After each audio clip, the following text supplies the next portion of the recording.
Koh est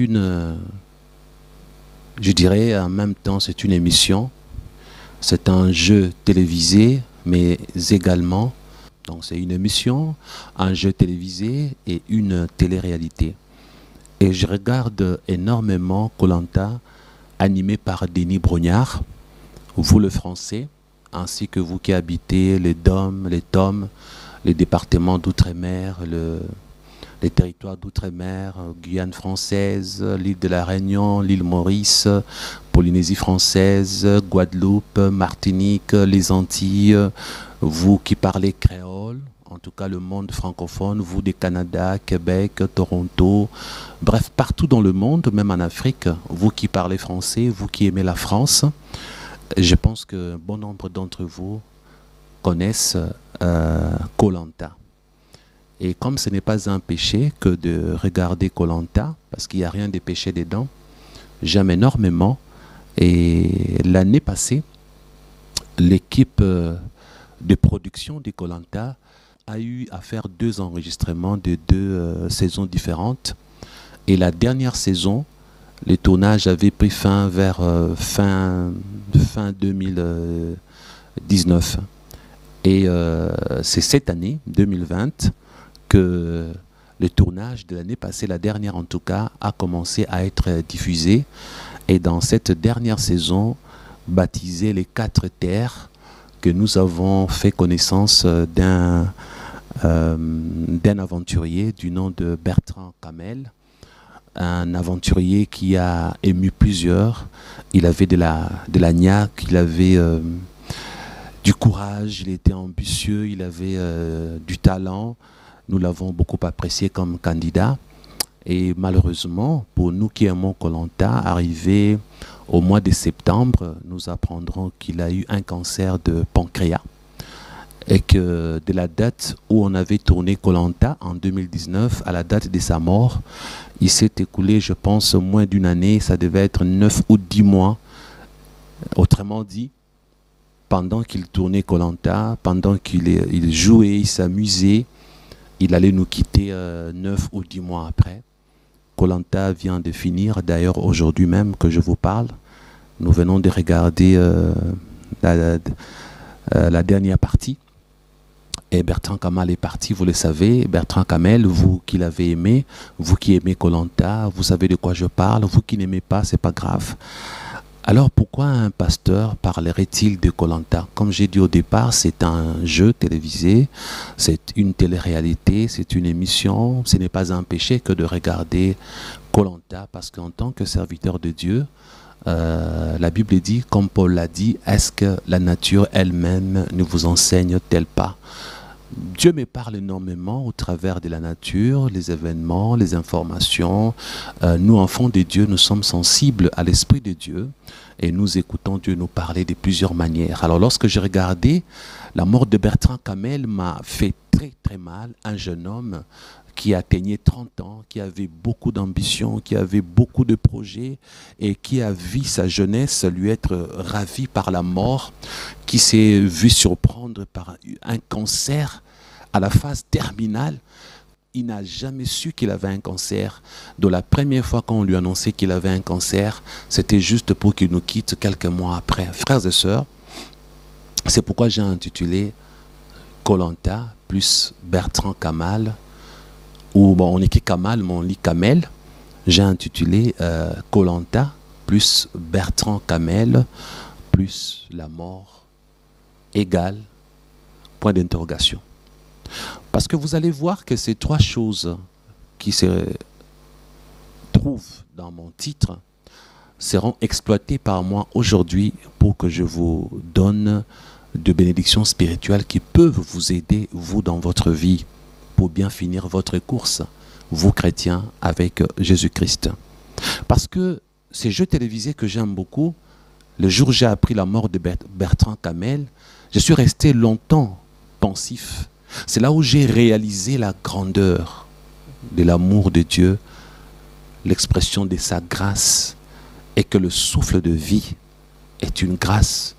Et que tant que tu respires, mon frère et ma sœur, c'est parce qu'il y a un Dieu qui veut que tu continues à vivre. ceux qui meurent, celles qui meurent, ne sont pas moins méritants. Nous ne sommes pas restés en vie parce que nous sommes meilleurs que ceux qui sont partis. Nous ne vivons pas par habitude, par manie ou par accoutumance. Et nous prenons tellement goût à la vie que nous oublions que notre souffle de vie ne dépend que de Dieu. Parce que regardez, je suis en train de vous parler en ce moment. Vous me voyez en bonne santé, je peux vous garantir que là où je suis, je n'ai aucune maladie incurable.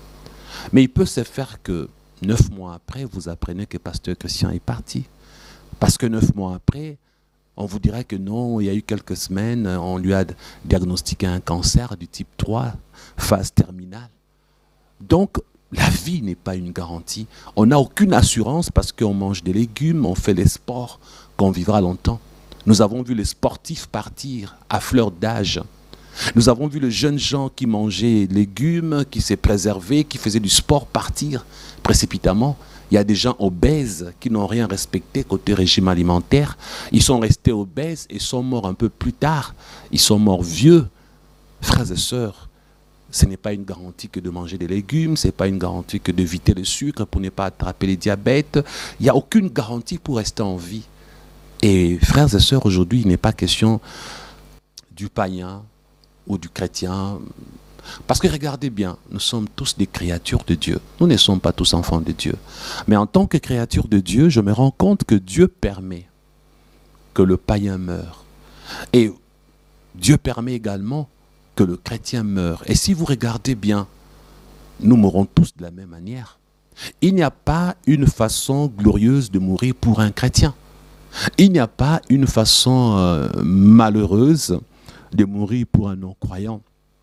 Il y a des chrétiens qui meurent après de longues heures de souffrance et d'agonie, après être terrassés par une maladie incurable. Il y a des chrétiens qui meurent assassinés. Regardez les apôtres de Christ. Ils sont morts, assassinés, poignardés, crucifiés. La mort la plus glorieuse n'existe pas. Lorsque la mort arrive, elle ne choisit pas votre religion, votre croyance, votre secte, votre dialecte, votre race. Et c'est ainsi que même le non-chrétien, lorsqu'il meurt, leur mort m'enseigne. À vrai dire, je me dis, regardez ce que Dieu a permis qu'il lui arrive. Dieu a aimé cet homme. Il est créé à l'image de Dieu. Quoique païen ou sataniste, cet homme est créé à l'image de Dieu. Cette femme est créée à l'image de Dieu. Dieu a permis que Bertrand Kamel nous quitte par un cancer quelques mois après les tournages de Koh-Lanta. Un jeune homme, un beau gars. Je crois que j'ai déjà affiché sa vidéo ou bien sa photo, vous l'avez vu. Donc par là, frères et sœurs, toi aussi, tu peux partir comme Bertrand Kamel, emporté par un cancer. Pasteur Christian, pourquoi tu nous racontes toutes ces choses? Soyez patient et patiente. Si vous êtes pressé, vous pouvez déjà zapper la vidéo. J'ai besoin que les vrais chrétiens qui ont besoin d'être édifiés continuent à suivre. Vous qui êtes pressés, zappez déjà. Alors,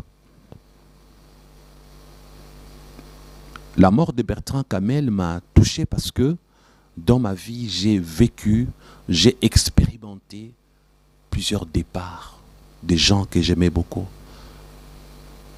des amis, de frères qui sont morts et qui sont partis.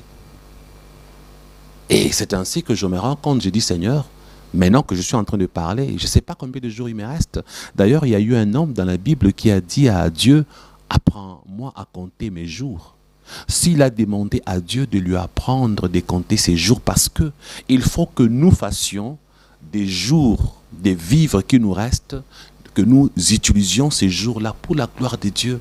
Si Dieu ne t'apprend pas à compter tes jours, tu vas vivre comme si tu as tout ton temps. Et c'est la plus grande erreur que commettent beaucoup d'enfants de Dieu. Ils vivent comme s'ils ont tout leur temps. Ils vont au deuil, ils participent à la mort des autres, ils pensent que non, leur mort c'est pas aujourd'hui, hein, c'est 40 ans après, 50 ans après, ils sont tellement sûrs qu'ils ont tout leur temps, frères et sœurs.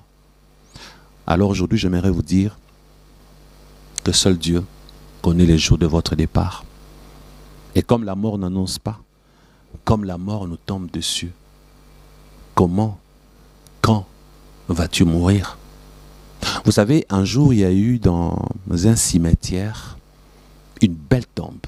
On dira qu'elle était belle parce qu'elle était bien travaillée avec une pierre tombale coûteuse. On imagine, on pense en tout cas que le parent de la défunte personne était riche. C'était une jeune fille.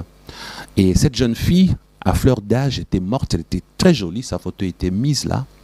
Et on s'est demandé si c'était elle-même ou ses parents qui avaient décidé d'écrire ce qui était écrit sur sa tombe. Il était écrit: c'est que vous êtes, je l'étais. Et ce que je suis devenu, vous le deviendrez aussi. Poignant, n'est-ce pas? Donc cette personne morte voulait que chaque personne qui arrive pour regarder sa tombe, avoir pitié, pleurer ou se moquer d'elle parce qu'elle est morte, elle a laissé un message interpellateur, un message qui évangélise. Ce que vous êtes, je l'étais. Cela veut dire que vous êtes vivante ou vivant en ce moment. Que vous regardez ma tombe, je fus vivante aussi. J'étais au milieu de vous. Ce que vous êtes, je l'étais. Mais ce que je suis devenu, vous le deviendrez aussi. Parce que vous aussi, vous allez connaître la mort physique. Vous mourrez un jour. Donc, frères et sœurs, toi qui pars au deuil, à la morgue, qui participe à l'enterrement ou aux enterrements des autres, ton tour et ton heure arrivera. Et la question que je te pose aujourd'hui, tu t'es dit chrétien, tu t'es dit chrétienne, mais où iras-tu après ta mort? Parce que nous ne serons pas sauvés par conviction, nous ne serons pas sauvés par décision, par volonté. Nous serons sauvés si et seulement si nous faisons la volonté de Dieu, comme Jésus a dit, que ceux qui seront sauvés sont ceux-là qui mettent la parole de Dieu en pratique, qui obéissent à son Père. Regardez, je vais vous lire aujourd'hui 3 passages bibliques. Et le premier passage, c'est dans 1 Corinthiens, au chapitre 5, à partir du premier verset jusqu'au verset 5. Lisons. Écoutez attentivement et vous comprendrez pourquoi je fais cette lecture. 1 Corinthiens, chapitre 5, versets 1 à 5. Je lis dans la version Thompson, Louis II. C'est Paul qui écrit. On entend parler constamment d'inconduite parmi vous, et d'une inconduite telle qu'elle ne se rencontre pas même chez le païen. C'est au point que l'un de vous a la femme de son père. Rien que par ces premiers versets, Paul a entendu des choses horribles au milieu des chrétiens qui habitaient Corinthe. Et la lettre a été écrite à l'église de Corinthe, donc aux Corinthiens. Donc vous remarquez ici que parmi ces hommes-là qui se disaient chrétiens, non, même pas qui se disaient, qui étaient chrétiens, parce que Paul reconnaît qu'ils sont enfants de Dieu. Paul affirme, oui, que parmi vous, nous entendons des choses graves, une inconduite au point que l'un de vous a la femme de son père. Tu sors, tu couches avec la femme de ton père. Et au verset 2, et vous êtes enflés d'orgueil, et vous n'avez pas plutôt pris le deuil afin que celui qui a commis cet acte soit ôté du milieu de vous. Paul fait une remarque, une observation. Vous êtes enflés d'orgueil, vous acceptez que ces genres de chrétiens qui sortent avec les femmes de leur père puissent continuer à vivre au milieu de vous. Vous n'avez pris aucune disposition disciplinaire pour qu'une telle personne soit ôtée du milieu de vous. Paul leur fait la remarque en disant, ce n'est pas normal. Comment vous sentez-vous à l'aise de vivre avec un homme qui commet ces genres d'abominations, ces genres de péchés immondes? Et au verset 3, Paul dit, pour moi, absent des corps, mais présent d'esprit, j'ai déjà jugé, comme si j'étais présent, l'auteur d'une telle action. Paul parle du jugement. Il est absent, il dit comme si j'étais présent, j'ai déjà jugé, n'est-ce pas frère? Il dit j'ai déjà jugé comme si j'étais présent, l'auteur d'une telle action. Quel est le jugement de l'apôtre Paul? Que va-t-il décider pour une telle personne? Quelle décision a-t-il pris?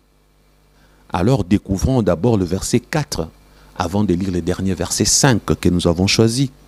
Car au nom du Seigneur Jésus, vous et mon esprit, nous nous sommes assemblés avec la puissance de notre Seigneur Jésus.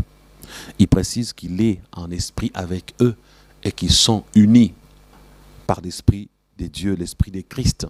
Au verset 5, Paul, voici la décision de Paul, c'est que Paul demande qu'on fasse. Il dit, qu'un tel homme soit livré à Satan pour la destruction de la chair, afin que l'esprit soit sauvé au jour du Seigneur Jésus.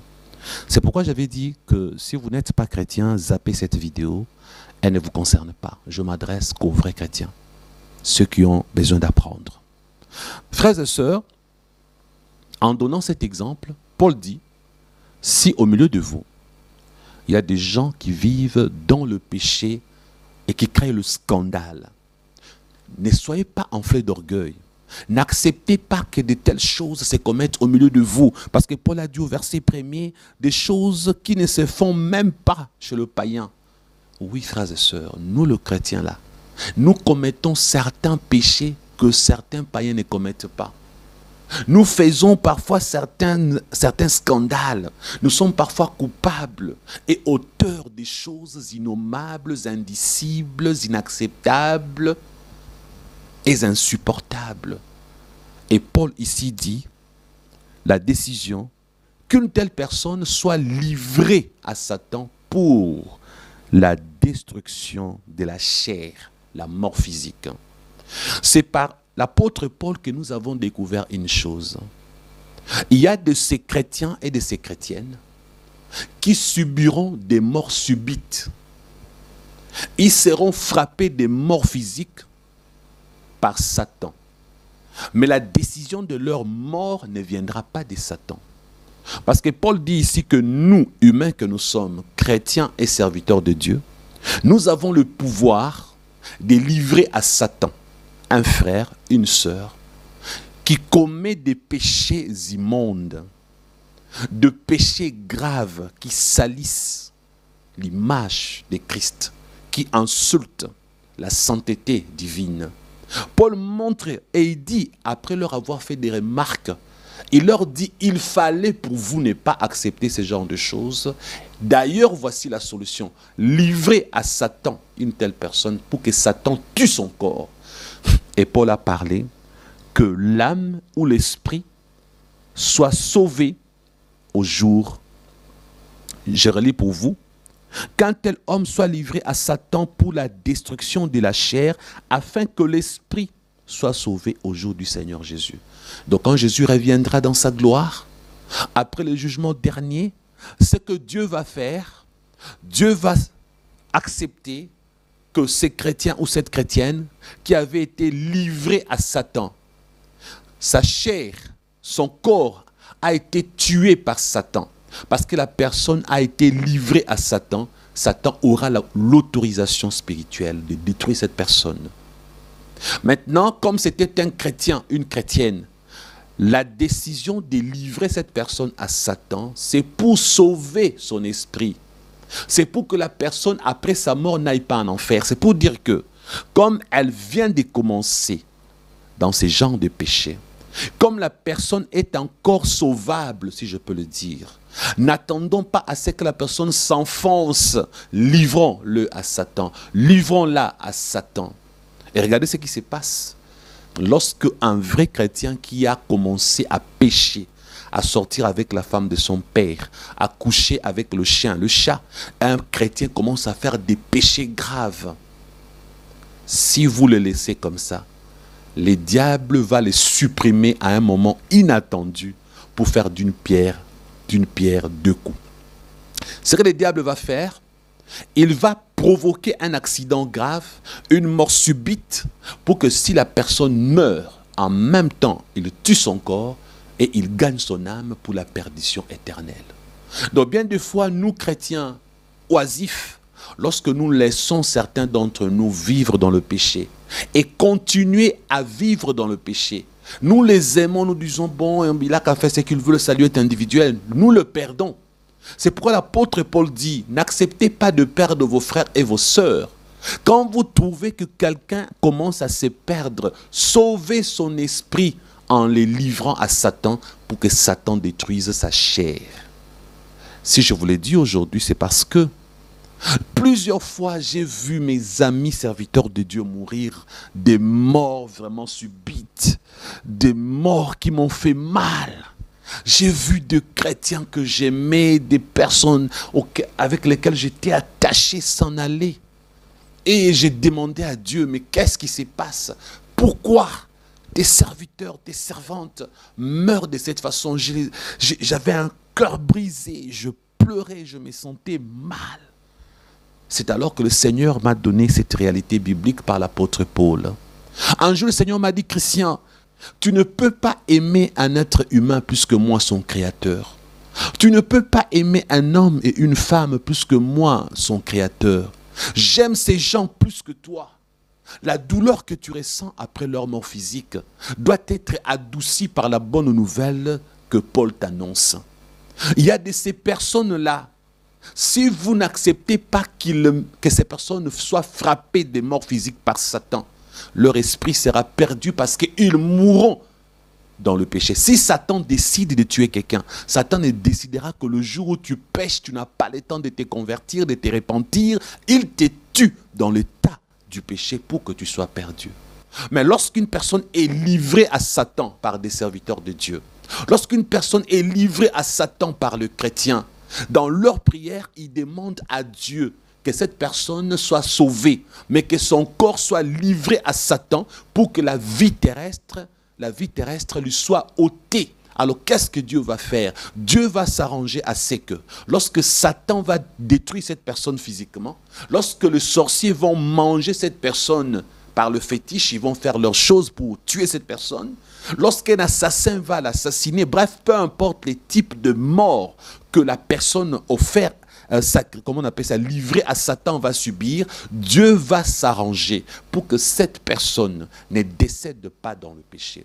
Dieu va s'arranger pour que la personne ait le temps avant d'expirer, avant de rendre l'âme. Dieu va s'arranger pour que la personne se souvienne, oui, tu es chrétien, tu es en train de mourir, et si tu meurs dans le péché, tu es perdu. Alors la personne va se rendre compte que il ou elle va se repentir, mais la personne se rendra compte que la repentance ne va pas lui offrir la grâce de continuer à vivre sur terre. La personne se rendra compte que malgré qu'il va ou qu'elle va demander pardon à Dieu, mais face à face avec un assassin, pan, une balle dans la tête. Les sorciers l'ont mangé, on ne va pas ressusciter cette personne. Et ils ont fait des incantations là-bas, Dieu permettra que tu sois tué. Lorsque tu demandes pardon, tu meurs tué par Satan, mais Dieu va sauver ton esprit. C'est ainsi que j'aimerais vous dire, Église de Dieu, Église de Dieu, enfants de Dieu, frères et sœurs, si Paul nous dit que nous les humains, nous avons le pouvoir de livrer certaines personnes à Satan, pour que Satan tue leur corps, pour que Satan leur donne la mort physique, afin de sauver leur esprit. Alors, la question que je vous pose, ne pensez-vous pas que les créateurs de nous, parlons un français aussi bête, notre créateur qui nous donne cette possibilité d'offrir les autres à Satan pour le sauver, lui-même, que peut-il faire? C'est pour vous dire que Dieu, plusieurs fois, il lui est arrivé de dire à Satan, mon enfant là, toujours le péché, toujours la compromission. S'il continue comme ça, il va aller en enfer. Hé, Satan, je te le livre. Fais de cet homme ce que tu veux par rapport à son corps. Donc il y a des chrétiens qui nous ont quittés subitement par des morts physiques. Vous regardez le contexte de leur mort, vous vous dites, il a été tué par les sorciers. Elle a été mangée par les sorcières. Ça, c'est une mort subite, satanique. Ça, ce n'est pas une mort naturelle, oui. Il y a des hommes de Dieu qui ont goûté à la mort, qui ont expérimenté la mort, qui sont morts assassinés, livrés à Satan par Dieu lui-même. Il y a des enfants de Dieu qui meurent mangés par les sorciers. Les sorciers ne mangeront que le corps physique, la chair. C'est pourquoi Paul parle de la chair. La chair est tuée et sera mangée, oui. Il y a de ces chrétiens et de ces chrétiennes qui seront mangés par les sorciers mais leur esprit sera sauvé. Donc, c'est pourquoi la Bible dit, ne craignez pas celui qui peut tuer le corps, mais craignez celui qui peut tuer et le corps et l'âme, c'est Dieu. C'est lui qui décide que tu sois perdu, c'est Dieu, parce que c'est Dieu qui refuse l'accès au paradis à ceux qui vivent dans le péché et à ceux qui servent Satan. C'est Dieu qui bannit. C'est Dieu qui enlève le nom de certaines personnes dans le livre de vie pour que ces personnes soient condamnées à la perdition. Ce n'est pas Satan. Satan profite du rejet de Dieu pour récupérer ceux-là que Dieu a laissé tomber. C'est ainsi que ceux qui iront en enfer iront subir le sort de Satan parce que Dieu les a bannis, Dieu les a rejetés, Dieu les a confiés à Satan et ils deviennent enfants du diable, comme dit en Jean chapitre 3, versets 8 à 10. Donc mes amis, vous qui m'écoutez en ces moments, frères et sœurs, même moi qui vous parle, si Dieu à un moment trouve que Christian ne décide pas de combattre le péché, tout le temps, il est toujours là dans ces péchés-là. Tu es toujours là, masturbation, tu n'abandonnes jamais. Fornication, tu n'abandonnes jamais. Impudicité, tu n'abandonnes jamais. Tu es toujours là, mensonge, vol. À un moment, les sorciers vont te manger. Tu risques de ne pas finir cette année. Dieu va te livrer à Satan. Et si Dieu te livre à Satan, ton corps sera tué. Et pour que ton corps soit tué, c'est ainsi qu'un bon matin, tu vas te réveiller, on va t'annoncer, écoute, tu as un cancer de type 4. Et il ne te restera que quelques jours à vivre. Tu auras le temps de prier, de demander pardon à Dieu, oui. Et puis ton âme sera sauvée. Mais ton corps sera tué par ces cancers. Ton corps va être assassiné. Ton corps va être empoisonné. Le poison va te tuer. Les sorciers vont te tuer. Les satanistes vont te tuer. C'est Dieu qui permettra cela. Parce que quand tu es confié à Satan, Satan fera de toi ce qu'il veut. Mais tu auras juste le temps pour toi de dire à Dieu quelques mots pour sauver ton âme. Ça veut dire que Dieu va t'enlever l'autorisation de la vie terrestre. Mes amis, le Seigneur, il n'y a pas longtemps, m'a fait voir une réalité que je refusais d'accepter. Dans la vie, on aura toujours des gens qui ne nous aiment pas. Vous aussi. Dans la vie, nous serons toujours détestés. Donc ceux qui ne nous aiment pas, nous trouverons toujours le pouls. Vous savez, vous êtes chauve, mais on vous cherche le pouls sur la tête. Vous êtes chauve, vous n'avez pas de cheveux, mais ils viendront vous chercher le pouls sur la tête. Il y a des gens qui ne nous aimeront jamais. Ces gens-là sont toujours là pour chercher un ça ne va pas, pour nous prendre au piège, pour mal interpréter. Vous aussi, cela vous arrivera. Ne vous en faites pas, nous tous. Un jour, Madame Dallot, dont la femme du pasteur Roland Dallot, nous étions à la borne à l'époque. Alors elle disait, Christian, je ne comprends pas. Mon mari, c'est un pasteur, un homme bien avec tout le monde. Mais pourquoi ici à la borne, il y a des gens qui n'aiment pas mon mari? Pourquoi il y a des gens qui n'aiment pas les pasteurs Roland Dallot à la borne? Il a fait quoi? Il est là, il ne fait du mal à personne. Donc, je sais que je ne serai jamais aimé par certaines personnes. Je vivrai avec jusqu'à ma mort et j'accepte ça. Donc, ce n'est pas grave. Alors, frères et sœurs, c'est ainsi qu'à un certain moment, nous nous méfions, on se dit, Seigneur, si les gens comprennent mal ce que nous disons, si les ennemis, les satanistes récupèrent ce que nous sommes en train de dire pour donner un autre sens, alors on va commencer à se réserver de parler de ta part à ces hommes. Alors j'ai compris que pour faire la part des choses, il faut oublier les satanistes. Il faut seulement que je me contente de parler aux chrétiens. Quant aux satanistes, on va juste enlever l'autorisation de mettre des commentaires parce qu'ils en profitent pour écrire des bêtises. Et je croyais que j'étais le seul. Il y a même le pasteur Teddy qui m'a dit, mais pasteur Christian, je ne comprends pas. Quand je mets des vidéos avec des bons sujets, il y a toujours des gens qui viennent écrire des bêtises sur mes vidéos. Il y a toujours des gens qui viennent chercher des... Donc, j'ai compris que c'est nous tous. Il n'y a pas que moi, les pasteurs chrétiens. J'ai d'autres amis pasteurs qui me l'ont dit. Donc, nous allons toujours souffrir de ces satanistes qui viennent écrire des bêtises en dessous de nos vidéos. C'est pourquoi moi, j'ai décidé d'enlever de temps en temps l'autorisation de mettre les commentaires. Alors, je disais que le Seigneur m'a montré que cette année, il y aura beaucoup de morts. Que des gens que j'aime vont me quitter. Ils vont partir. Bon. J'ai pleuré déjà Bertrand Kamel, que je n'ai jamais connu. Bon, je l'aimais beaucoup à Koh Lanta. J'ai beaucoup aimé aussi Valéry Giscard d'Estaing. Je sais que ça étonne beaucoup de gens. C'est un ancien président français. Mais si vous ne l'avez jamais su, j'aime beaucoup la France. Et la France m'a toujours intéressé depuis longtemps parce que d'ailleurs j'ai failli épouser une Française du nom de Sylvie Damour.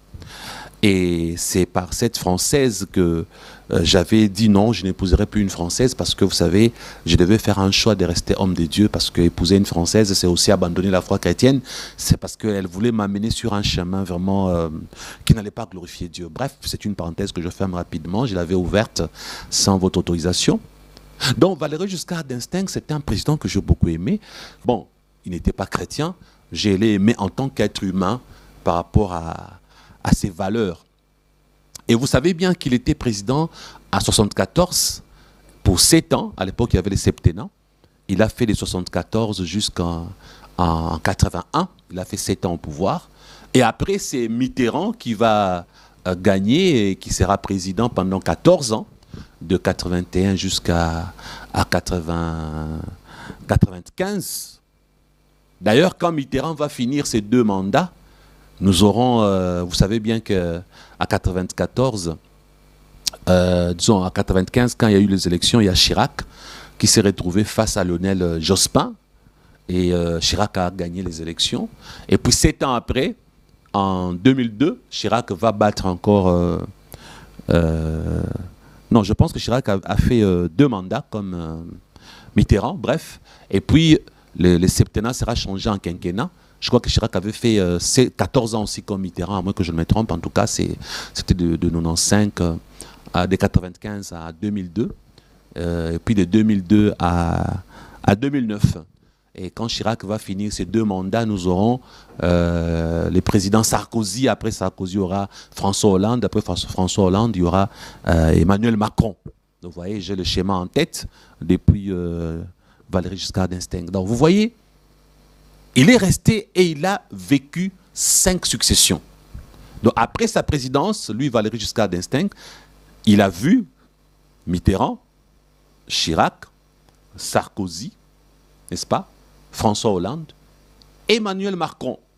Donc, il a eu la grâce de vivre 94 ans. Et c'est le Covid-19 qui a mis fin à son existence. Donc, si le Covid-19 n'existait pas, il pouvait rester encore 6 ans et atteindre un siècle. Donc, la mort a frappé à sa porte. Cette année, nous avons perdu beaucoup de gens. Le Covid a tué les membres de nos familles. Moi, dans ma famille, j'ai déjà eu des gens qui sont morts du coronavirus. Aujourd'hui, dans le ministère, j'ai des gens qui sont atteints.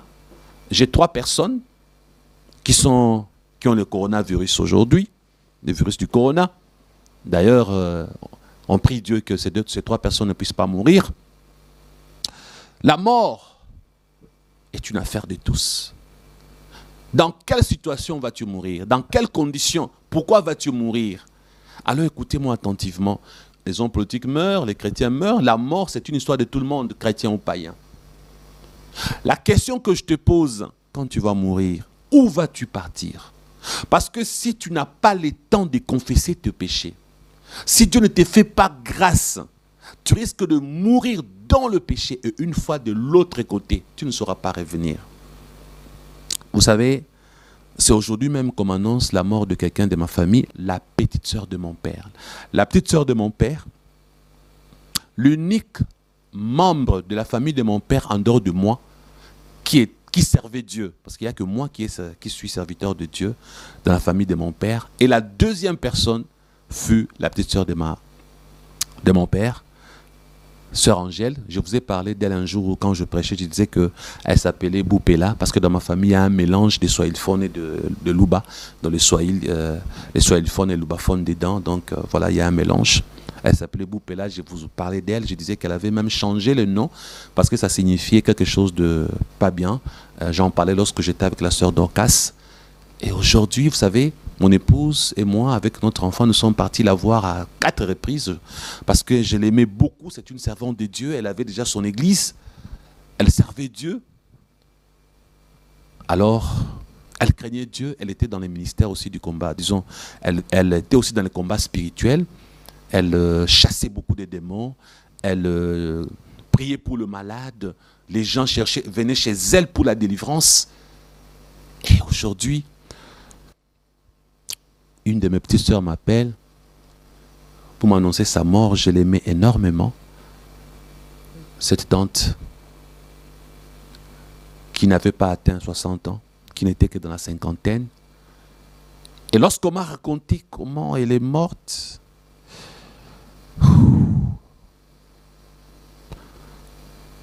avec tout ce que je connais de Satan, les sacrifices, les réunions sataniques, les satanistes en réunion, avec leur miroir magique, un couteau à la main pour pointer. Ils font des invocations, il y a un grand miroir là. Ils invoquent, et puis tu apparais sur leur miroir, ils ont un couteau, ils pointent. Et puis ils décident la date, l'heure, les types de morts. Je connais toutes ces choses, comment ils font. Ceux qui sont dans le vaudou, ils font mieux. Ils peuvent ramasser là où tu as piétiné, les sables de tes pieds là où tu as piétiné. Ils peuvent prendre un bout de ton habit, tes cheveux, tes ongles, ta salive, je ne sais quoi d'autre. Tu vas dire, mais comment ils vont faire ça? Ils savent comment ils font. Alors, ils peuvent prendre une poupée, ils font des invocations, tu deviens la poupée, ils te pointent dessus. Bref, Satan fait tellement de choses pour donner la mort subite.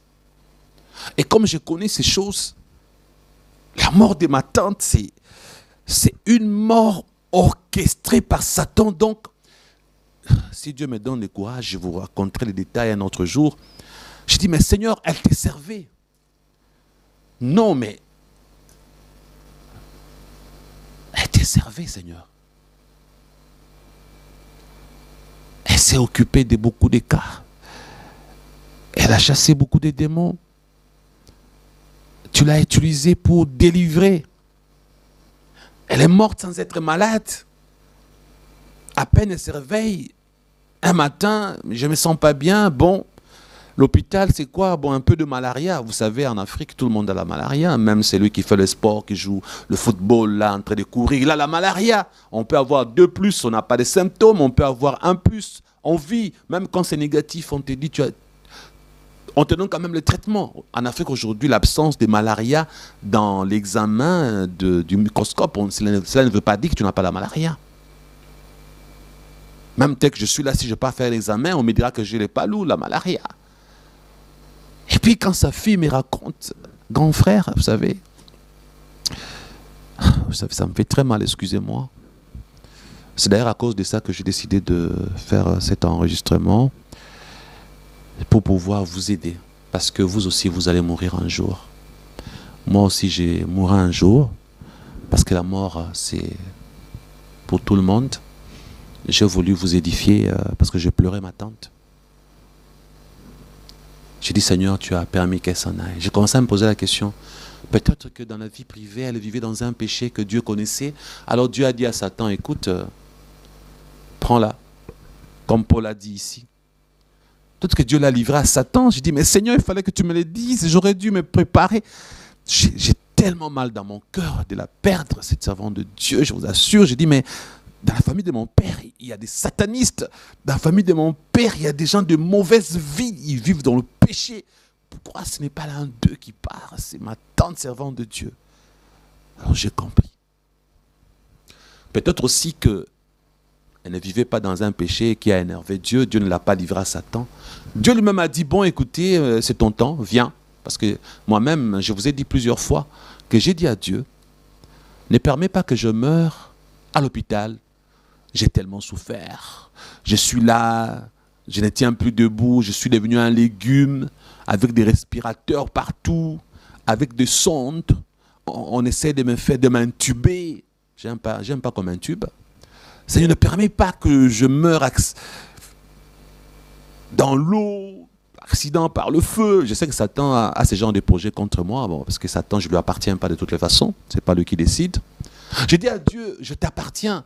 Alors j'ai dit à Dieu, ma préférence, parce que tu as dit, tout ce que vous me demanderez en mon nom, demandez au Père en mon nom, vous recevrez.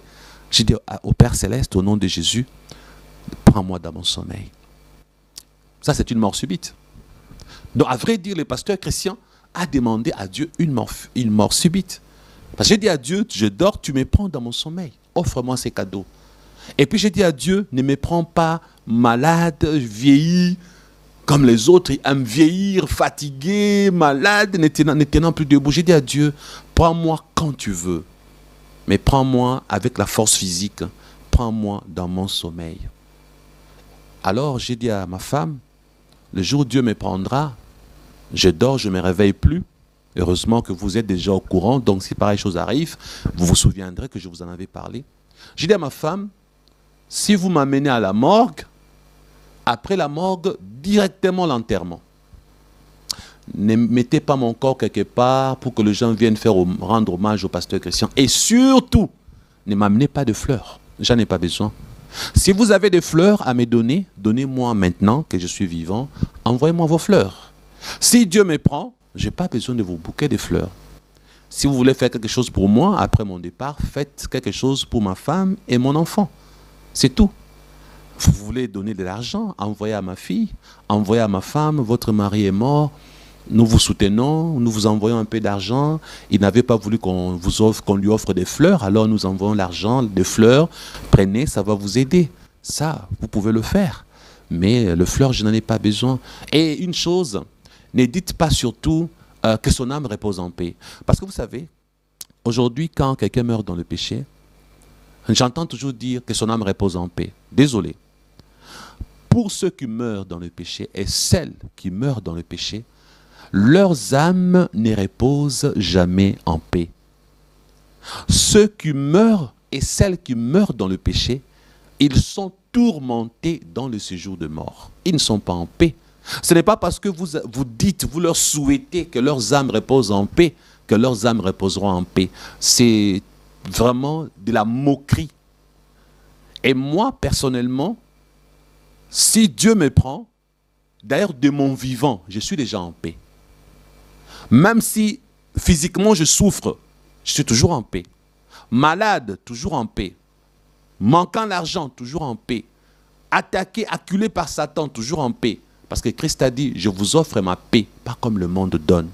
Christ m'a donné sa paix, je vis dans la paix de Christ. Donc mon âme en ce moment est là dans la paix. Alors si Dieu me prend, ne dites pas que mon âme repose en paix. Elle a toujours été en paix, elle se repose toujours en paix depuis longtemps. Alors, ces souhaits-là, j'en ai pas besoin. Je suis déjà en paix. Réservez ces genres de souhaits pour ceux que vous voulez consoler, que leurs membres de famille pensent que quand vous dites que son âme repose en paix, réellement qu'il va reposer en paix. Et ensuite, j'ai dit à ma femme, les cercueils, mais attendez, ça c'est de la poussière. Je suis poussière, je retournerai à la poussière. Ce qui est le plus important, c'est pas ça. Ça va, hein, ça va moisir, ça va pourrir. Pourquoi un beau cercueil? Pourquoi luxe? Comme Pasteur Vernon avait demandé, faites ça aussi pour moi. Bois de coffrage, des bois simples, vous tapez avec des clous, vous mettez dedans. Et donc, de la morgue à l'enterrement. Parce que si j'ai dit ne m'amenez pas à la morgue, ma femme va se fâcher, mais pourquoi tu veux qu'on t'enterre le même jour, tu n'es pas musulman? Ok, mettez à la morgue, faites ce que vous voulez, enlevez les viscères, parce que vous savez quand les gens meurent, on tourne là-bas, on enlève le cœur, on enlève les viscères, on enlève tout. Vous qui n'avez jamais su commencer à y penser déjà, quand vous allez mourir là, votre corps là, on va faire avec votre corps beaucoup de choses que vous ne comprenez pas, que vous ne savez pas, on va couper comme ça, on va tout enlever à l'intérieur, et puis on va vous embaumer, on va mettre des trucs, vous voyez le corps humain. Maintenant, là, on sait. Vous vous pavanez avec votre beauté, ma soeur. Vous marchez comme un paon. Vous séduisez les hommes. Vous couchez avec tout le monde. Messieurs, tu es orgueilleux. Tu es impudique. Tout le monde pêche. Tout le monde fait ce qu'il veut. Mais le jour où la mort va frapper à votre porte, vous allez vous rendre compte que la vie terrestre ne servait à rien. Alors, vivez dans cette enveloppe de chair pour le salut de l'âme et de l'esprit. Parce que si vous mourrez dans le péché, vous condamnez votre âme et votre esprit à périr après votre mort physique. Alors, après la morgue, directement l'enterrement. Il ne faut pas que ce soit un cimetière luxueux. Un cimetière, je ne sais pas comment. Ben, prenez n'importe lequel, mettez dedans. C'est fini parce que je suis retourné à la poussière. Mon âme et mon esprit continuent leur vie. Vous voyez, je suis entre la main de Dieu, j'attends le jugement dernier, j'attends l'enlèvement de l'Église, bon pas l'enlèvement, parce que les morts en Christ ressusciteront le premier, j'attends les événements de temps de la fin, je suis heureux là où je suis parti. D'ailleurs, pourquoi pleurer? Parce que la vérité est que je suis content d'être parti. Quand Dieu va me prendre, je n'aurai même pas besoin de revenir sur terre. Je suis l'homme le plus heureux. Il faut d'ailleurs pleurer pour vous qui êtes encore en vie. Parce que si Dieu me prend, moi j'ai fini ma course. Vous qui êtes restés en vie, c'est vous, pleurez pour vous-même. Parce que vous ne savez pas comment vous allez mourir. Vous ne savez pas si vous allez mourir en Christ ou pas. Vous voyez, c'est pourquoi moi je veille sur ma marche et je sais que je mourrai chrétien. Parce que dans mon alliance avec Dieu, je veille. La première âme à sauver, c'est la mienne, ce n'est pas votre âme. Frères et sœurs, un deuxième passage que j'aimerais lire pour vous, c'est dans Jacques chapitre 4, versets 13 à 15. Lisons, Jacques 4, versets 13 à 15. À vous maintenant qui dites, aujourd'hui ou demain, nous irons dans telle ville, nous y passerons une année, nous y ferons des affaires et nous réaliserons un gain. Verset 14. Vous qui ne savez pas ce que votre vie sera demain, vous êtes une vapeur qui paraît pour un peu de temps et qui ensuite disparaît. Vous êtes une vapeur qui paraît pour un peu de temps.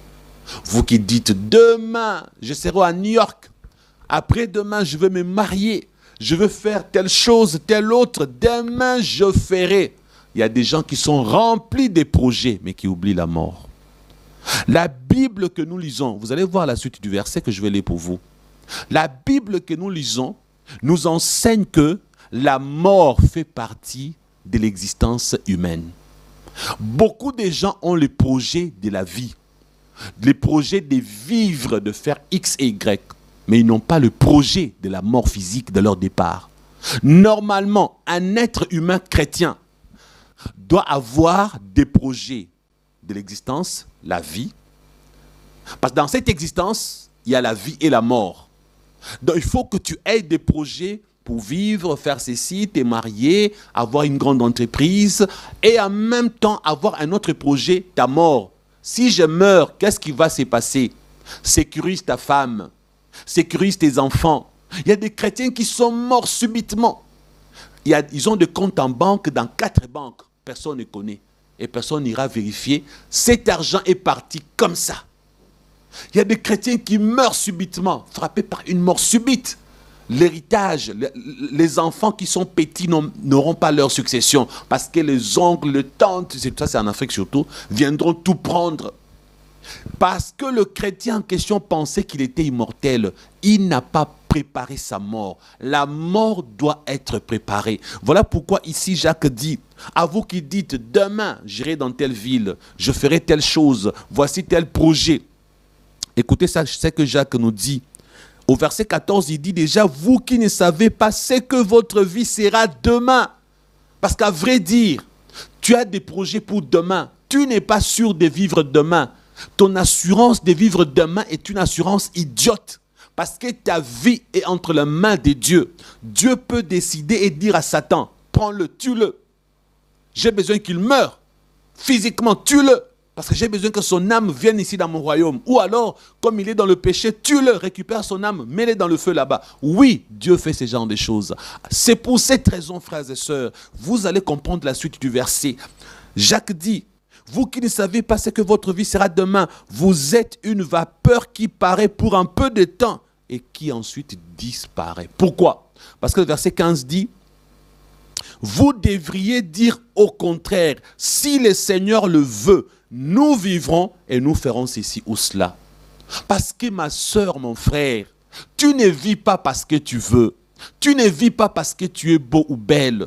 Tu ne vis pas parce que Dieu t'aime plus que tout le monde. Tu ne vis pas parce que tu ne pêches pas, tu es saint. Non! Tu vis parce que Dieu le veut. Et si tu n'arrives pas à dire de ta bouche, demain je me marierai si Dieu le veut. Apprenez à partir d'aujourd'hui, vous le vrai chrétien, l'expression « si Dieu le veut », ça vient de la Bible. Jacques dit, vous devriez dire au contraire, si le Seigneur le veut, nous vivrons et nous ferons ceci ou cela. Si vous ne réalisez pas la grâce de continuer à vivre, la grâce de respirer, d'être compté parmi les vivants, un jour, Dieu vous fera la surprise. Vous serez frappé par une mort subite. Vous savez, il y a des gens qui meurent subitement. Vous ne vous êtes jamais mis à leur place. Hein? Subitement, pour. Il y a une sœur. Bon, je l'appelle sœur, mettons disons une fille, une jeune fille. Elle était là, ici au Congo, à Delvaux. Vous qui connaissez Delvaux. Pas loin de Peloustor. Je donne les détails pour les Congolais. Ils connaissent cet accident. Cette fille était là avec ses écouteurs, bien enfoncés dans les oreilles. Son téléphone, les écouteurs bien enfoncés. Avec la musique vous savez, la musique païenne, quoi. En train de glorifier Satan, chanter pour la chair, pour le monde, tout ça. Il y a une Jeep qui venait à vive allure, qui a voulu dépasser une petite voiture qu'on appelle quête chez nous. Et cette Jeep a percuté la petite voiture qui est partie là-bas.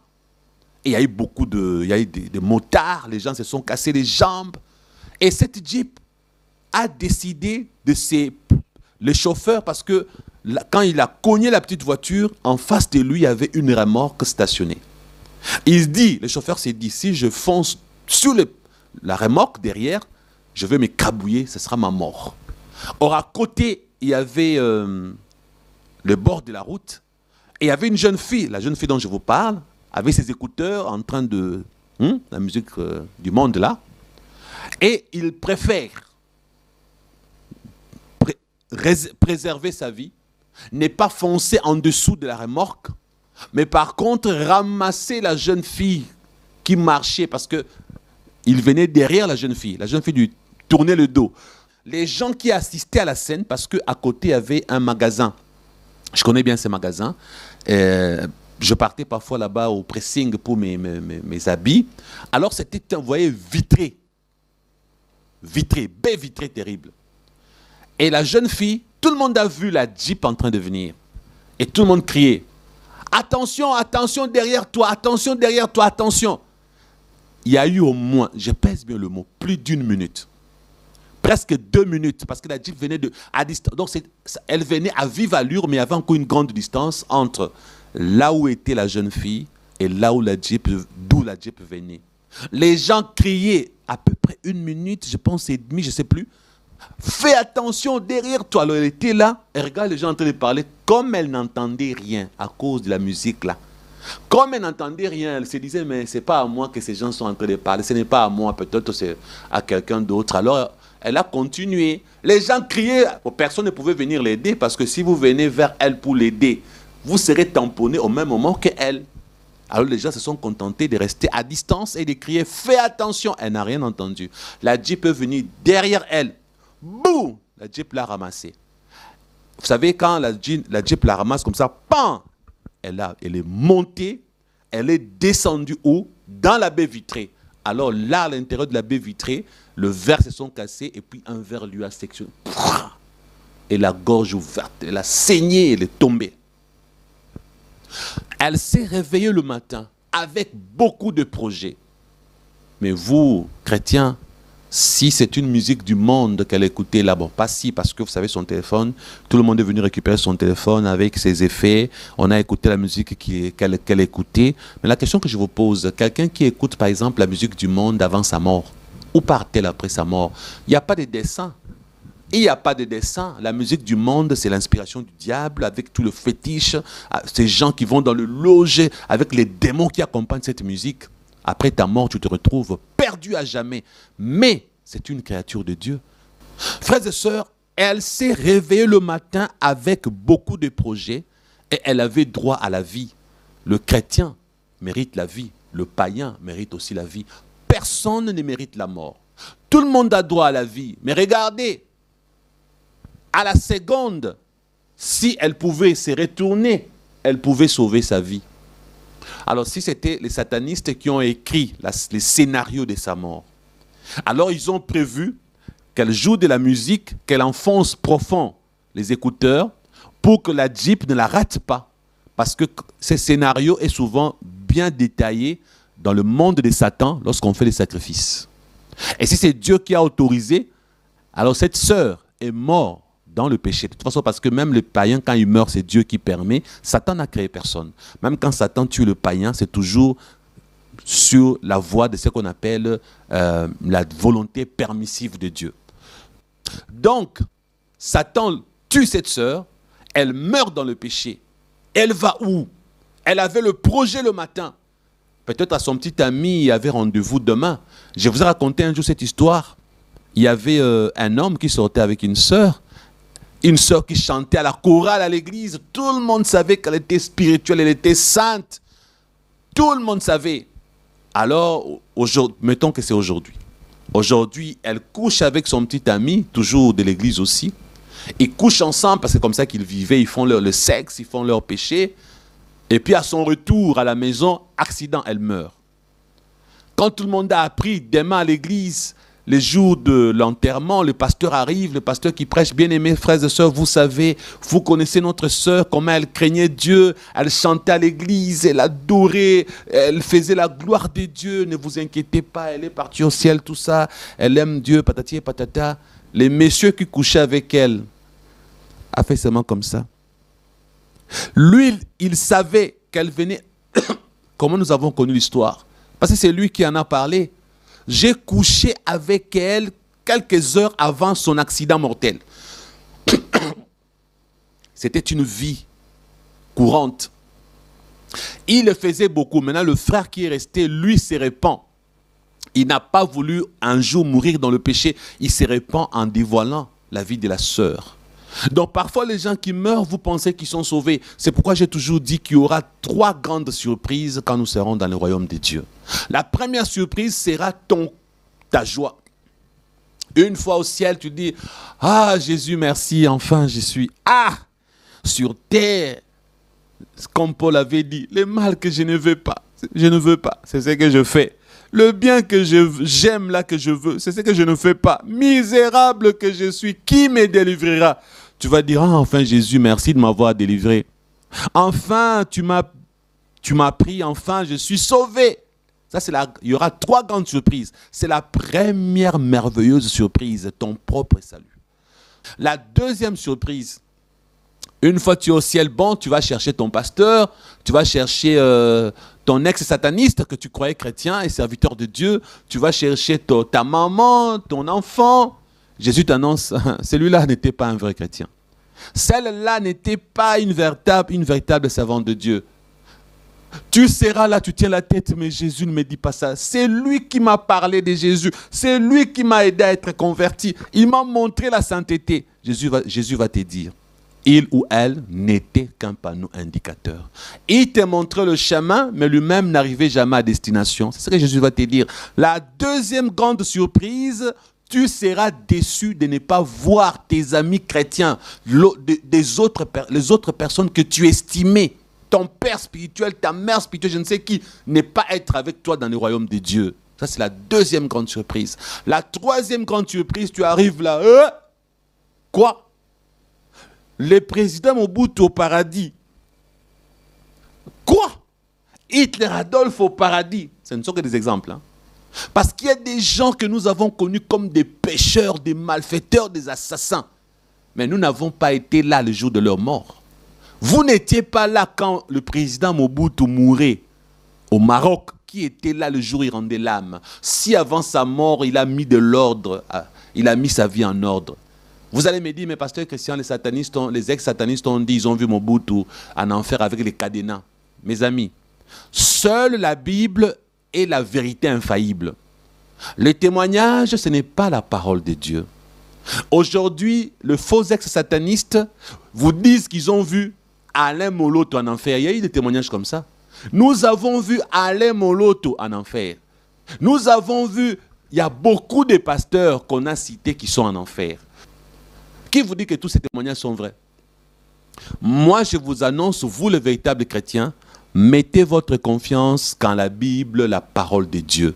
Seule la Bible est notre ligne de conduite infaillible. Ne mettez pas foi dans le témoignage que vous suivez. Parce que si Satan veut me discréditer, Dieu va me prendre, vous allez m'enterrer.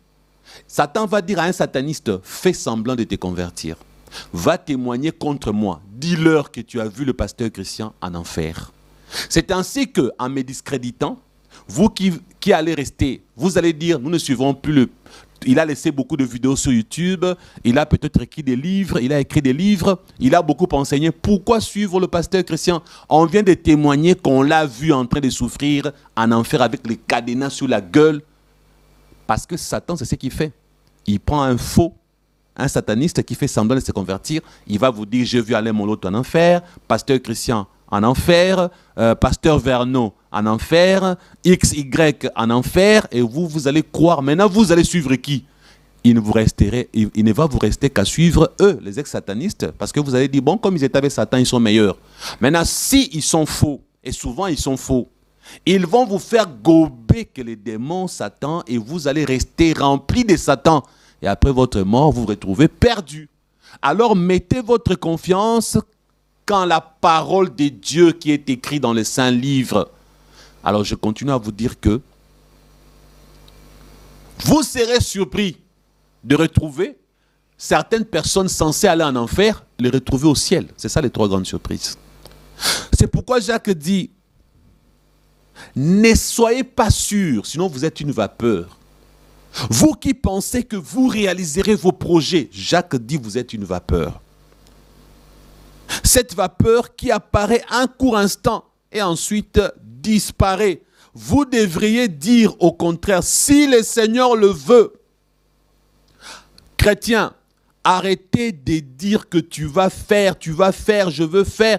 C'est ainsi que nous avons une preuve dans Luc chapitre 12, versets 16 à 20. La preuve de quelqu'un qui a déclaré, il était sûr, cette personne. Ces messieurs étaient sûrs que ce qu'il avait dit qu'il fera, qu'il allait le faire. Vous qui êtes sûrs que vous allez vivre longtemps par les paroles positives, par les déclarations. Si vous n'avez jamais su, dans les sciences occultes, il y a une science occulte qui n'est là que pour les paroles positives, la positivité. Donc dans les sciences occultes, il y a aussi la positivité, être toujours positif. Voir que le bien, pas le négatif. Déclarer. Et il y a beaucoup de ministères et beaucoup de pasteurs qui sont des satanistes, qui sont dans les sciences occultes de la pensée positive, de la positivité et des paroles mielleuses. Et vous pensez que toute belle parole est une bénédiction, c'est faux. Parce que ce n'est pas en déclarant que toi tu vas vivre. La vie et la mort sont au pouvoir de la langue. C'est dans quel contexte? Ce n'est pas dans le contexte de dominer Dieu, d'être au-dessus de Dieu. Parce que la vie et la mort qui sont au pouvoir de la langue, c'est en rapport avec l'ennemi qui n'a pas droit sur notre vie, sauf si nous-mêmes nous déclarons la mort, Satan va entrer. Parce que c'est une porte ouverte quand tu déclares la mort. Si tu déclares la vie, alors Dieu va faire de sorte que Satan ne te tue pas. C'est dans le combat spirituel que la mort et la vie et la mort sont au pouvoir de la langue par rapport à notre ennemi Satan. Par rapport à Dieu lui-même, la mort et la vie ne sont pas au pouvoir de ta langue. Par rapport à Dieu lui-même, ta vie et ta mort ne sont pas au pouvoir de ta langue. C'est par rapport à Satan que ta vie et ta mort sont au pouvoir de ta langue. Maintenant, par rapport à Dieu, ta vie et ta mort sont au pouvoir de Dieu. Tu peux dire « je vivrai ». Si Dieu veut que tu meurs, tu vas mourir. Tu peux dire « je mourrai ». Si Dieu veut que tu vives, tu vas vivre. Élie a demandé la mort à Dieu. Dieu ne lui a pas donné la mort. Bien au contraire, Dieu l'a enlevé. Élie n'a jamais connu la mort. Moi, j'ai demandé la mort à Dieu plusieurs fois, mais regardez, je suis encore en vie. Vous voyez? Donc, nous allons découvrir dans Luc chapitre 12, versets 16 à 20, ce qui suit. Luc 12, 16 à 20, lisons. Et il leur dit une parabole. La terre d'un homme riche avait beaucoup rapporté. Il raisonnait en lui-même et disait, que ferai-je, car je n'ai pas de place pour amasser mes récoltes. Voici, dit-il, ce que je ferai. J'abattrai mes greniers, j'en bâtirai des plus grands. J'y amasserai tout mon blé et mes biens, Et je dirai à mon âme, tu as beaucoup de biens en réserve pour plusieurs années. Repose-toi, mange, bois et réjouis-toi. Verset 20. Mais Dieu lui dit, insensé, cette nuit même, ton âme te sera redemandée. Et ce que tu as préparé, à qui cela sera-t-il? Vous entendez, frères et sœurs? Cet homme riche est sûr qu'il met en réserve une sécurité sociale, sécurité financière. Vous qui avez beaucoup de villas au Congo, au Cameroun, Sénégal, France, tu as tellement investi en appartements là-bas au Canada, aux États-Unis, tu as une sécurité financière. Mais regardez, Paul Walker, millionnaire, est mort dans un accident de voiture, a laissé tous ses millions. Le monsieur qui a tourné Black Panther a laissé un grand héritage, des millions. Steve Jobs a laissé des milliards. Les jours où va mourir Bill Gates, Donald Trump, ils laisseront leurs milliards sur terre. Si Dieu le veut, a dit Jacques, la vie et la mort ne sont pas au pouvoir de ta langue face à Dieu. Ta vie et ta mort, c'est Dieu qui va décider. Et si Dieu décide la mort, tu mourras. Maintenant que je suis en train de vous parler, peut-être qu'il ne me reste que 24 heures à vivre. Peut-être qu'il ne me reste que 1 mois, 2 mois, 3 mois, 1 année. Alors j'ai dit à Dieu, si tu veux me prendre vite, il faut que j'enseigne, comme Delphine Simon me l'a dit, pasteur Christian, ne nous quitte pas avec tout ce que Dieu a mis en toi. J'aimerais accélérer. J'ai des révélations, des enseignements. Il faut que je fasse mon travail. Si Dieu me prend, au moins Dieu va dire, Christian, tu as fait un bon boulot. Donc c'est pour dire, frères et sœurs, vivons. Que chacun de nous accomplisse sa mission terrestre. Que chacun de nous accomplisse sa mission terrestre. Parce que le jour de ta mort, personne ne sait. Insensé, Dieu appelle insensé toute personne qui est sûre de ne pas mourir demain, de vivre longtemps. Tu es insensé. Ta mort et ta vie, ce n'est pas au pouvoir de ta langue face à Dieu. Ta mort et ta vie, c'est entre les mains de Dieu. Les 3 passages que je vous ai lus. Vous avez découvert que votre vie ne dépend que de Dieu. Où allez-vous partir après la mort? Frères et sœurs, j'avais dit que je m'adressais qu'aux vrais chrétiens. J'aimerais que ceux ou celles qui ont constaté les éléments que je vais citer, écoutez très bien. Ces derniers temps, quand tu dors, tu rêves les cercueils. Tu rêves que tu participes toujours au deuil des autres. Tu rêves les défunts. Ton père, ta mère, ta soeur, les voisins, les gens qui sont morts commencent à revenir régulièrement dans tes rêves. Si tu rêves ce genre de choses, cercueil, tu es au cimetière, tu rêves le défunt, les gens qui sont morts, tu rêves ta propre mort, tu vois le croix. Ce ne sont pas les croix de Jésus, c'est le croix de la mort. Cela veut dire que dans le monde des ténèbres, ils ont envoyé un esprit de mort pour t'ôter la vie. Peut-être que la date de ta mort est fixée. Tu seras la viande que les sorciers vont manger cette année. Parce que vous savez, à la fin de chaque année, dans le monde des ténèbres, eux aussi préparent leur fête. C'est pourquoi vous remarquez en Afrique surtout, et même partout dans le monde, il y a beaucoup de décès au mois de décembre. Beaucoup de décès au début de l'année. Parce qu'il y a des gens qui ne finiront pas l'année 2020. Il y a des gens qui ne finiront pas l'année 2021. Il y a des gens qui ne finiront pas l'année 2022. Il y a d'autres personnes qui ne débuteront pas 2021, qui ne débuteront pas 2022, 2023. Bref, il y a des gens qui terminent l'année, qui débutent l'autre, mais qui ne l'achèvent pas. D'autres qui n'achèvent pas l'année. C'est pour dire, frères et sœurs, si ta mort a été écrite, j'ai besoin aujourd'hui que nous puissions prier pour annuler la date de ta mort fixée par Satan. Quand Satan fixe la date de ta mort, tu ne peux pas mourir sans savoir que tu vas mourir. Je vous annonce ça. Les gens n'ont jamais su. C'est une révélation pour vous qui ne l'avez jamais su. Sachez à partir d'aujourd'hui que toutes les personnes tuées par le fétiche ont vu le signe de leur mort, mais n'ont pas compris que c'était vrai. Donc, Quand Satan a programmé le jour de ta mort, tu es déjà au courant, mais les gens n'ont jamais compris. Comme ces gens-là meurent déjà, ils ne reviennent pas pour témoigner, c'est pourquoi vous ne savez pas qu'ils savaient. Donc chaque personne mangée, tuée par Satan, savait, avait vu sa mort, mais n'avait pas cru. Parce que si la personne avait cru, elle allait vite chercher la solution. Parce que chaque mort programmée par Satan est annulable. Chaque décès que Satan a prévu contre ta vie, tu peux annuler par la prière au nom de Jésus.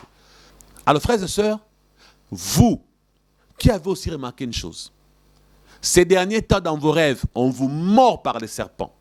Vous vous retrouvez dans un environnement, trop de serpents, trop de chiens, de chats, de panthères, des ours, des lions.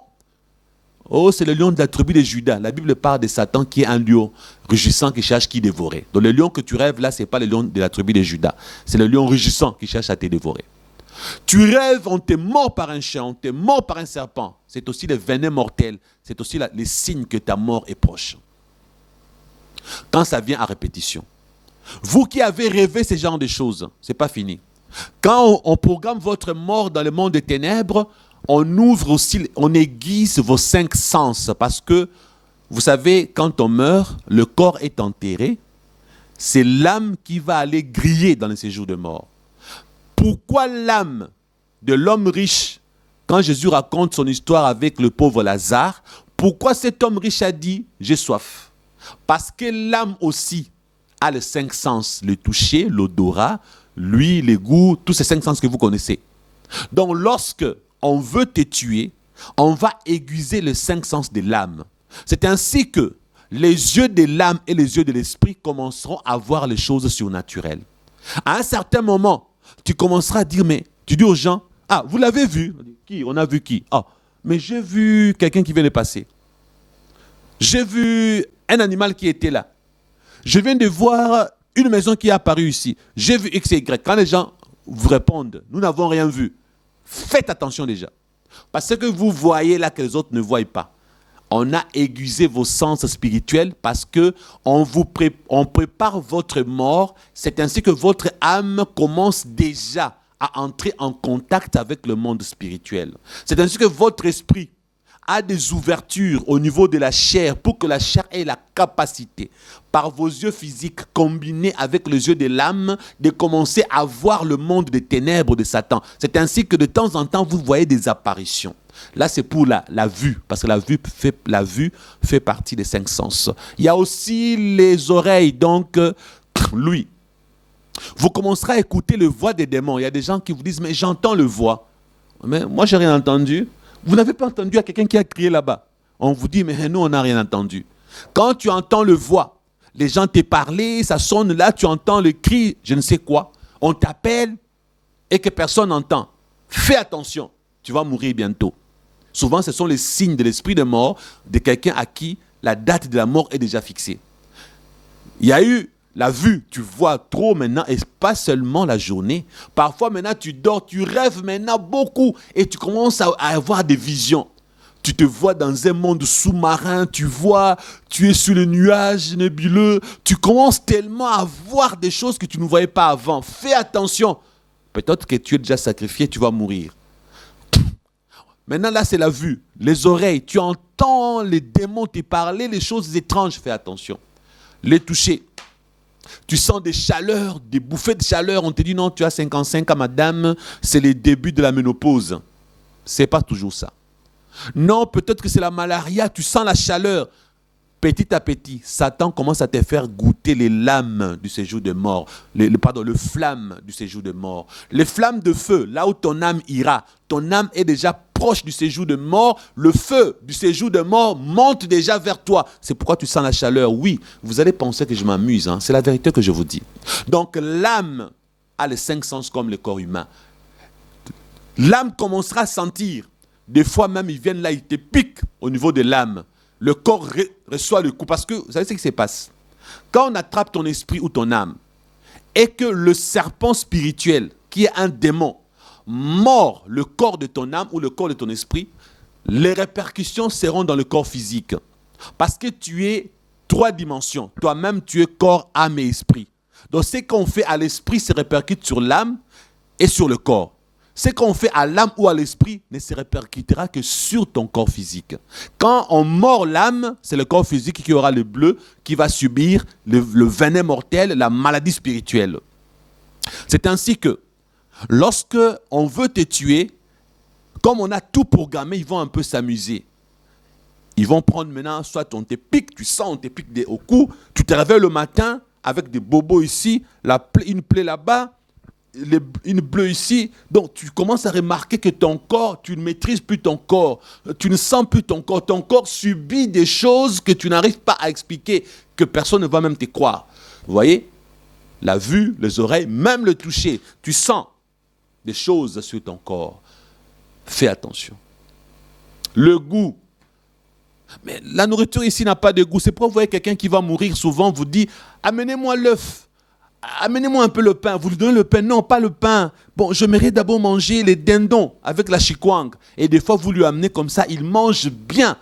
Ou elle mange bien. Après 2 heures, la personne meurt. Vous dites « Mais il nous a demandé à manger. Elle nous a demandé à manger. Elle a même bien mangé. » Souvent, remarquez bien aux hôpitaux. Dans les hôpitaux, les gens qui meurent mortellement, donc spirituellement tués par Satan, ce sont des gens, c'est lorsque la personne se sentait déjà bien. C'est lorsqu'on a dit maintenant la personne est stable, maintenant ça va, c'est fini, vous allez sortir dans 2 jours. Et puis paf, la personne meurt. Satan fait ça pour se moquer de vous. Il s'amuse. Parce que souvent quand on tue cette personne, on vous fait croire que la personne va bien, on lui donne l'envie de manger les dindons. L'envie de manger le mangue non mûr, je ne sais pas quoi. C'est que dès que vous lui donnez, c'est un au revoir, un adieu. Vous voyez? Donc, quand tu commences à avoir des goûts inhabituels, tu n'es pas enceinte, mais tu as envie de manger des choses qu'une femme enceinte aimerait manger. Quand vous avez un membre de la famille qui commence à vous demander des choses compliquées que vous ne maîtrisez pas, lui qui n'a jamais voulu manger X et Y, faites attention, cherchez les prières. Vous voyez? Le goût. L'odorat, les odeurs, ça sent mauvais dans ces jours de mort. La chaleur du feu, les odeurs du brûlé. Je sens les odeurs. Est-ce qu'il y a des égouts de ces côtés? Mais qu'est-ce qui se passe? Faites attention. Tous ces signes que j'ai énumérés, si vous les avez, je vais prier pour vous. Si vous avez la foi, je vais annuler la date de votre mort. Si vous n'avez pas la foi, zappez la prière s'il vous plaît. Vous qui avez la foi, s'il vous plaît. C'est par la foi que l'esprit des morts va vous quitter. Ce n'est pas moi qui ferai la chose, c'est Jésus qui va faire. Moi, je ne ferai que prier. Si vous croyez en Jésus, je vous donne quelques minutes. Commencez d'abord à confesser vos péchés. Et à décider d'abandonner vos péchés. Décidez d'arrêter avec la fornication. Décidez d'arrêter avec les mensonges. Dieu qui sait, s'il voit réellement que votre décision est réelle, quand nous allons prier, vous n'allez pas mourir cette année ni l'année prochaine. Dieu va vous laisser vivre longtemps. L'esprit de mort sera chassé. La date de votre mort sera annulée. Ne mourrez pas s'il vous plaît. Sinon en mourant, vous partirez avec ma voix et mon image. Vous allez dire, mais pasteur Christian était en train de nous le dire. Il a même voulu prier pour nous, mais pourquoi je n'ai pas profité de la grâce et de l'occasion? Profites-en maintenant. Tu vas terminer avec nous cette année. Et l'année prochaine, tu vas débuter l'année prochaine avec nous. Les restes d'année là, tu le vivras. Mais s'il te plaît, mets de l'ordre dans ta vie. Mets de l'ordre, répands-toi. Fais-le sincèrement, je t'en supplie. Fais-le, je t'en supplie. Prions. Seigneur Jésus, tu as dit ceux à qui vous pardonnerez le péché, leurs péchés seront pardonnés. C'est dans la Bible, je n'ai pas inventé. En ce moment, moi, ton serviteur, je demande le pardon de péché de tous ces gens en ce moment qui sont en train d'accepter cette prière avec moi. Et si ces gens acceptent cette prière, je demande à ces gens de se mettre à genoux devant toi, Jésus, leur Créateur. Pas moi. Mettez-vous à genoux. Je précise, vous êtes à genoux devant Jésus, pas devant le pasteur Christian. Seigneur Jésus, regarde, ils ont accepté d'être à genoux. Ils sont à genoux parce qu'ils demandent pardon pour leurs péchés. Ils sont à genoux en ce moment parce que, Seigneur, ils montrent. Ils sont en train de te montrer qu'ils se sont humiliés. Ils ont mis leurs genoux par terre pour te demander pardon pour leurs péchés. À cause de leur péché, Satan a décidé de le tuer. À cause de leur péché, la date de leur mort a été fixée. D'ailleurs, j'aimerais inclure une autre catégorie de personnes pour bénéficier de cette prière, Seigneur Jésus. Ceux-là, Satan n'a pas fixé la date de leur mort, mais Satan a fixé l'anéantissement financier. Satan a détruit la maternité. Satan a détruit la bénédiction financière. Satan a détruit leur existence au point que ils vont vivre 40 ans de plus, 20 ans de plus, mais malheureux, pauvres, une vie misérable. Je les ajoute dans la liste. Si ils sont là et ils ont entendu, mettez-vous également à genoux. Et les premiers groupes, et les deuxièmes groupes, Jésus, s'il te plaît, pardonne leurs péchés. Lis dans leur cœur, toi qui sondes le cœur et le rein. Tu vois sincèrement, Jésus, que ces personnes décident d'abandonner la vie du péché. Et s'ils sont sincères, toi, Jésus, moi, ton serviteur, je prie pour le pardon de leurs péchés, que leurs péchés soient pardonnés, effacés, lavés par le sang de l'agneau. Parce que la Bible dit, si vous venez et plaidons ensemble, si vos péchés sont noirs, ils deviendront plus blancs que la neige. S'ils sont rouges comme la pourpre, ils deviendront comme la laine. Seigneur, si leurs péchés étaient noirs comme les cramoisis, qu'ils soient lavés par ton sang et qu'ils deviennent blancs comme la neige. Si leurs péchés étaient comme la pourpre, qu'ils deviennent comme la laine, qu'ils soient lavés, nettoyés par ton sang et justifiés. Que Satan, lorsqu'il viendra les accuser, qu'il soit face à face avec ton sang. Parce que la Bible dit que tu as effacé l'acte dont les ordonnances nous condamnaient en ces moments qui se sont repentis. L'acte dont les ordonnances les condamnent est effacé. Tous ces actes au pluriel sont effacés par ton sang. Tu as lavé leurs péchés. Tu as lavé leurs robes. Tu les as purifiés. Satan n'a plus d'accusations qui tiennent devant ton trône. Seigneur Jésus-Christ, lave-moi aussi par ton sang. Purifie-moi aussi. Les gens sont étonnés, pasteur Christian bénéficie aussi de la prière. Ils doivent savoir que toi aussi tu es mon sauveur autant que tu es leur sauveur. En ces moments, c'est toi qui opères le pardon et non pas moi. De la même manière, tu les laves, eux. Je veux aussi en profiter. Oui, Seigneur, tu es notre Dieu à tous. Lave-moi aussi. Je saisis cette occasion pour que Jésus, tu me laves encore davantage. Vous voyez, bien-aimés, j'en profite aussi. Alléluia. En ce moment, Seigneur Jésus, frères et sœurs, mettez-vous maintenant debout. Jésus vous a déjà pardonné. Vous vous mettez debout. Et vous faites une prière d'autorité en suivant les modèles que je vais vous donner. Levez-vous et dites, au nom de Jésus, j'annule la date de ma mort fixée par Satan. Répétez ça plusieurs fois avec foi et assurance. Dites au nom de Jésus, j'annule la date de ma mort fixée par Satan. Répétez-le au nom de Jésus, j'annule la date de ma mort fixée par Satan. Dites encore au nom de Jésus, j'annule les circonstances de ma mort prévue par Satan. Le schéma établi par Satan, j'annule. Le piège que Satan a mis ça et là pour que tu tombes dans le piège, que tu meurs, déboulonne les pièges au nom de Jésus. Dis, je déboulonne le piège, je déterre le piège, je détruis tout le piège que Satan a mis contre moi pour que je meure. Prends une décision aussi. Dis, je détruis tout le fétiche que Satan a mis à disposition, qu'il a mis entre les mains de ses serviteurs, les satanistes. Le fétiche là qu'ils utilisent pour m'empêcher de travailler, pour m'empêcher d'avoir l'enfant, pour détruire ma vie, pour m'envoûter. Je détruis tous ces fétiches qu'on utilise contre moi au nom de Jésus, dis-le. Détruis tout le fétiche qu'on utilise dans le monde des ténèbres contre toi. Détruis-le comme tu as l'autorité du nom de Jésus. Dans le monde des ténèbres, tu es en train d'ordonner et ils sont en train d'exécuter. Alléluia. Deux catégories de personnes. Ceux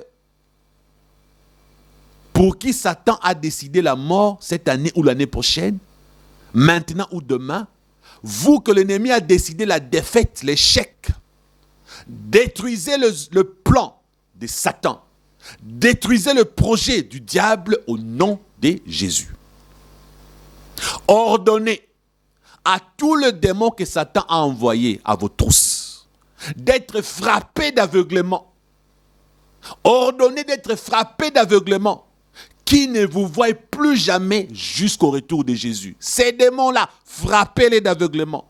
Ordonnez, dites, vous les démons, qu'ils soient 1 million, 1000, tous ceux qui étaient en mission contre ma vie, que ce soit démons ajoutés dans la liste, les satanistes également. Donc, et les sataniques et les satanistes qui sont en mission de la part de Satan contre votre vie, ordonnez au nom de Jésus qu'ils soient frappés d'aveuglement. Dites, je vous frappe d'aveuglement pour que plus jamais, en me cherchant, que vous me voyez. Vous me chercherez sans me voir. Je vous ai frappé d'aveuglement. Vous ne me verrez jamais jusqu'au retour de Jésus-Christ. Vous ne me verrez plus jamais. Frappez-le d'aveuglement. Ordonnez, ça va se faire. Après les avoir frappés d'aveuglement, chassez-les, dites-leur. Je vous chasse en dehors de ma vie, jusqu'au retour de Jésus-Christ. Je ne veux plus jamais vous voir rôder autour de moi, ni dans ma vie, dans la vie de mes enfants, de ma femme, de mes affaires, mon business. Je vous chasse au nom de Jésus et je vous envoie dans les lieux arides. Ça, c'est le premier choix. Le deuxième choix, envoyez-les dans les abîmes profonds. À vous de choisir lesquels de deux vous voulez, selon votre foi. Comme ils sont frappés d'aveuglement, comme ils sont chassés loin de vous, même s'ils trouvent un moyen de sortir, ils vous chercheront, ils ne vous verront jamais parce que vous avez ordonné au nom de Jésus. Parce que c'est ce que vous n'avez jamais compris. Il n'y a pas que le sorcier, il y a aussi les démons. Il y a parfois les démons à vos trousses, les satanistes à vos trousses, le fétiche qu'ils ont, parce que chez Satan, les pouvoirs, c'est Dieu qui donne. Satan, pour donner le pouvoir, il faut avoir des fétiches. Bref, je ne veux pas vous enseigner le satanisme. Mais priez et maintenant, dites ceci. Toutes ces choses, toi Satan, le maladie que tu as déjà inséré dans mon corps, le cancer là que tu as déjà envoyé pour que je meure à petit feu, cette maladie incurable, cette chose que tu as mise en moi pour m'enlever la maternité, pour m'enlever l'intelligence, tout ce que tu as détruit à moi, tout ce que tu as ajouté à moi, commence à enlever au nom de Jésus tout ce que Satan a mis à l'intérieur de ton corps physique. Maladie incurable, je ne sais quoi d'autre. Enlève, dis, je n'ai pas besoin de connaître les choses en question, mais tout ce que tu as mis, je déloge, je les enlève au nom puissant de Jésus. Ordonne. Enlève tout ce que Satan a mis en toi. Ensuite, tu dis, alors que j'enlève tout ce que Satan a mis en moi, je détruis maintenant tout ce que Satan a bâti à l'intérieur de moi. Tu es venu bâtir quelque chose, construire, implanter, déracine tout ce que Satan a planté. Détruis tout ce que Satan a construit. Détruis tout au nom de Jésus. Saccage. Et ensuite, dis que tout ce que Satan a détruit dans ma vie, tout ce qu'il avait trouvé là, qu'il a détruit. Tout ce qu'il avait trouvé, qu'il a abîmé. Tout ce qu'il avait trouvé, qu'il a modifié. Je me réhabilite au nom de Jésus. Réhabilite-toi. Dis, je me réhabilite au nom de Jésus. Je demande une auto-réparation par le sang de Jésus qui donne la victoire, par le sang de Jésus qui régénère, qui purifie. Je me réinitialise. Je me restaure. Je me rétablis au nom de Jésus. Je construis tout ce que Satan a détruit. J'arrange tout ce que Satan a abîmé. Fais-le au nom de Jésus. Maintenant, dis à Jésus-Christ, j'aimerais établir une nouvelle alliance avec toi. J'ai demandé pardon pour mes péchés. J'ai été loin de toi. Je me suis égaré, Seigneur. J'ai demandé pardon. Renouvelle mon alliance avec toi. Prends une nouvelle décision, un nouvel élan. Prends une décision. Dis à Jésus, par amour pour toi, cette nouvelle alliance, je prends une décision de m'offrir corps, âme et esprit. Prends-moi, fais-la toi-même, cette prière, ok? Fais-la toi-même, pas moi. Toi, tu fais ça. Tu dis à Jésus, dans cette nouvelle alliance, accepte-moi, corps, âme et esprit. À 100%, je me donne à toi. Nami kabi et pas inayo pour les lingalophones. Je m'offre à toi, Jésus.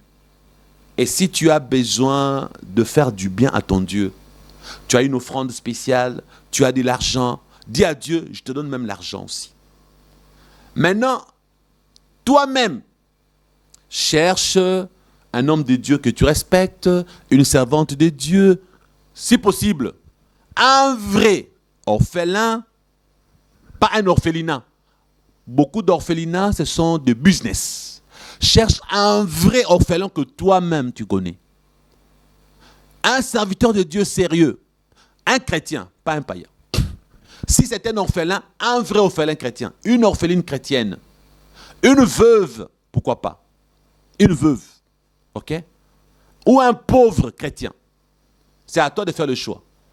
Parce que, comme moi, je ne travaille pas pour l'argent, je ne te demande pas de me donner ça à moi. Moi, les gens me donnent déjà volontairement. Je ne demande pas. Ceux qui me donnent volontairement, amen. Donc, ne pense pas que je fais ça pour que tu me donnes. Non, non, non, non. Je n'ai jamais fait un appel de fonds pour moi. Le jour où Dieu voudra que je fasse un appel de fonds pour moi, je le ferai. Mais jusqu'à aujourd'hui, je n'ai pas encore... je ne vois pas pourquoi je ferai un appel de fonds pour moi. Parce que Dieu s'occupe bien de moi. Et les chrétiens qui m'aiment m'envoient aussi les dons par amour. Donc, je ne demanderai pas pour moi. Donc, ceux qui me donnent volontairement, je prends. Donc, ce n'est pas une demande pour moi. OK? Donc, donnez votre vie à Christ. Dites à Jésus, je veux une nouvelle alliance. Je te donne mon corps, mon cœur, mon âme, mon esprit, même mon argent. Prends un symbole dans ton argent. Prends quelque chose. Donne à quelqu'un. Pas à toi, pas à ta femme, pas à quelqu'un. Non, quelqu'un qui recevra sans intérêt. Quelqu'un qui n'aura pas de quoi te retourner. Donne à un enfant de Dieu, un serviteur de Dieu. Envoie cet argent. Dis à Dieu, c'est mon offrande d'action de grâce. Bénis-moi. Je veux un nouveau départ. Que ce soit dans le monde physique, dans le monde spirituel. Élève-moi. Je veux que Satan pleure quand il va voir la manière que tu m'as réhabilité. Que les démons souffrent dans leur cœur. S'ils en ont un d'ailleurs, ils n'en ont même pas. Que le sataniste souffre, qu'ils disent, mais on l'avait mangé. On l'avait tué, on avait déjà bu son sang, il devait mourir. Mais comment il est ressuscité? Comment il est revenu? Ma soeur, mon frère, ressuscite-toi au nom de Jésus. Tu as le pouvoir d'annuler tous les projets du diable. L'ennemi Satan est sous tes pieds tant que toi tu es approuvé par Dieu. Comme tu as demandé pardon pour tes péchés, comme tu t'es relevé dans le monde spirituel, tu es plus fort que Satan et ses démons. Prends des décisions, prie. Moi je m'arrête là. Continue de prier. Loue, adore, comme tu veux, parce que tu as vaincu. Au nom de Jésus, amen.